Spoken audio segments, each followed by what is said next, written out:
Pernah kebayang nggak bisnis Anda bisa mendunia? Tapi pas mikirin caranya, kok rasanya ribet banget ya? Kayak masuk labirin? Tenang, Anda nggak sendirian. Yuk kita bongkar labirin ekspor ini bareng-bareng. Cuma dalam beberapa menit, kita akan ubah rasa takut itu jadi peta jalan yang jelas menuju pasar global. Gimana? Siap? Oke, kita mulai dari sini. Coba lihat fakta ini. Gila banget kan? Ternyata, buat banyak orang, bicara di depan umum itu lebih menakutkan daripada kematian.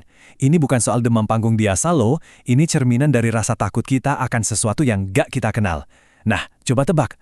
Perasaan yang sama persis, itulah yang sering banget menghantui para pengusaha pas mikirin pasar global. Nah, lihat deh, rasa takut ini tuh analoginya pas banget. Cemas waktu harus berbicara dengan budaya dan regulasi asing itu nyata adanya. Tapi ini kuncinya. Dengerin baik-baik. Ekspor, sama kayak public speaking, itu bukan bakat lahir. Itu adalah skill, sebuah keahlian teknis yang bisa dan sangat bisa kita pelajari dan kuasai. Oke, jadi buat apa sih kita repot-repot ngadepin semua ketakutan ini? Jawabannya, jujur aja, makin kesini makin jelas. Ini bukan lagi soal pilihan, tapi udah jadi keharusan. Keharusan untuk bisa bertahan dan tumbuh di tengah persaingan yang, ya ampun, makin ketat. Biasanya nih, ada 3 alasan utama kenapa sebuah bisnis berani lompat ke panggung dunia. Pertama, ya jelas buat cari kolam ikan yang lebih besar, biar bisa tumbuh.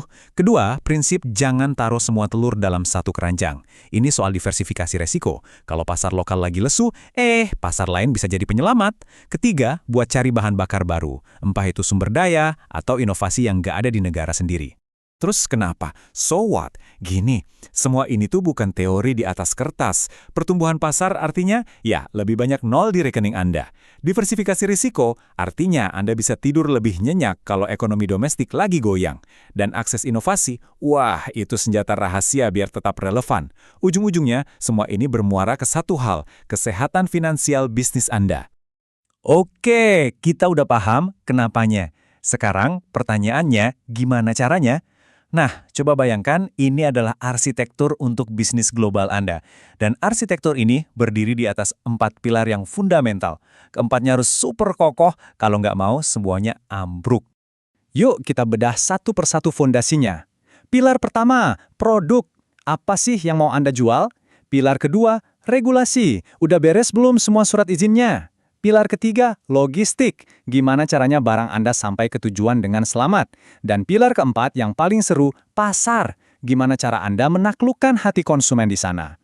Penting banget untuk diingat ya, keempat pilar ini tuh kayak mata rantai yang saling nyambung. Satu aja putus, udah semuanya berantakan. Anda bisa aja punya logistik secepat kilat, tapi kalau produk Anda nyangkut di bea cukai, gara-gara satu dokumen hilang, ya percuma kecepatan itu. Kuncinya itu sinkronisasi. Nah, biar pilar-pilar tadi bisa dibangun dengan kokoh, Anda butuh kompas. Dan kompas terbaik untuk memetakan wilayah baru yang asing itu namanya pestle. Anggap aja ini alat intip Anda, biar bisa lihat dulu sebelum benar-benar melompat.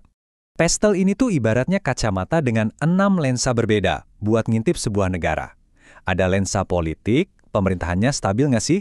Terus lensa ekonomi, masyarakat di sana daya belinya gimana? Mampu nggak beli produk kita? Lensa sosial, apa yang lagi ngetren di sana? Lensa teknologi, infrastruktur digitalnya udah canggih belum? Lensa legal atau hukum, gimana cara kita melindungi merek kita di sana? Dan terakhir, lensa environmental atau lingkungan. Apa aja aturan main soal kemasan atau jejak karbon? Dari 6 lensa tadi, ada satu yang sekali lagi nggak boleh disepelekan. Lensa sosial. Kutipan ini tuh kayak tamparan keras ya. Anda boleh punya produk paling canggih dunia, tapi kalau cara memasarkannya menyinggung budaya lokal, ya Anda sudah kalah bahkan sebelum perang dimulai. Oke, cukup teorinya. Sekarang kita lihat gimana semua ini bekerja di dunia nyata. Contohnya keren banget datang dari salah satu kebanggaan kita. Siapa lagi kalau bukan brand yang sukses bawa kopi susu gula aren dari ganggang Jakarta ke panggung dunia. Kopi Kenangan.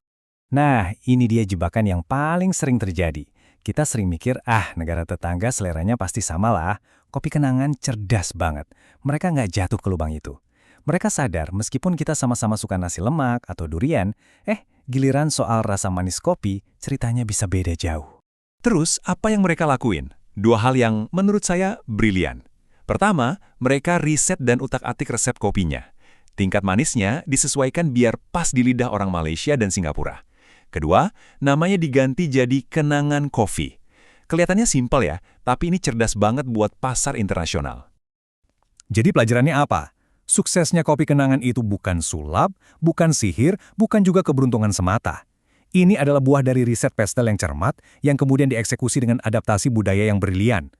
Mereka ini bukti hidup kalau kerangka kerja yang kita bahas tadi itu beneran manjur.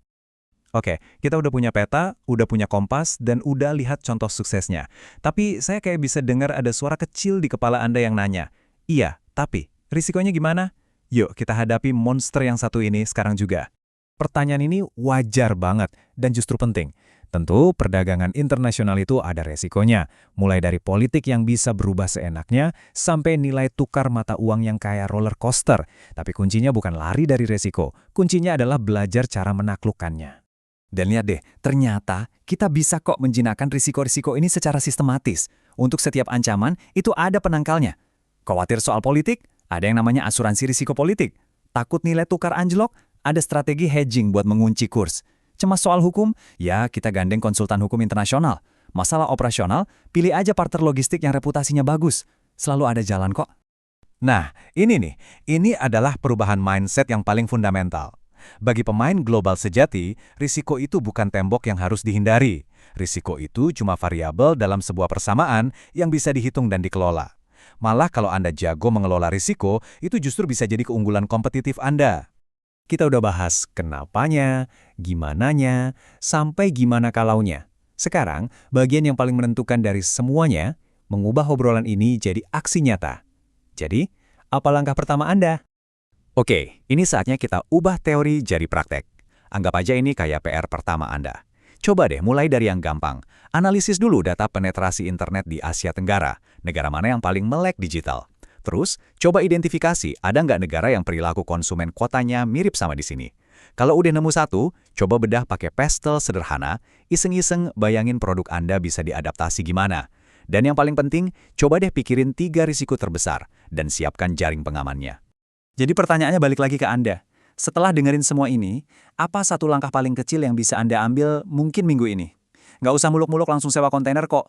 Cukup buka laptop, riset data dikit, atau ajak tim Anda ngobrol santai soal kemungkinan ini. Ingat, langkah pertama itulah yang paling penting. Kita tutup dengan kembali ke analogi kita di awal tadi. Sama persis kayak ngalahin demam panggung, rasa takut akan pasar global itu cuma bisa ditaklukkan dengan satu cara. Ambil langkah pertama. Peta sudah di tangan Anda, kompasnya juga sudah ada. Sekarang giliran Anda untuk memulai perjalanan global. Yuk mulai dari sekarang.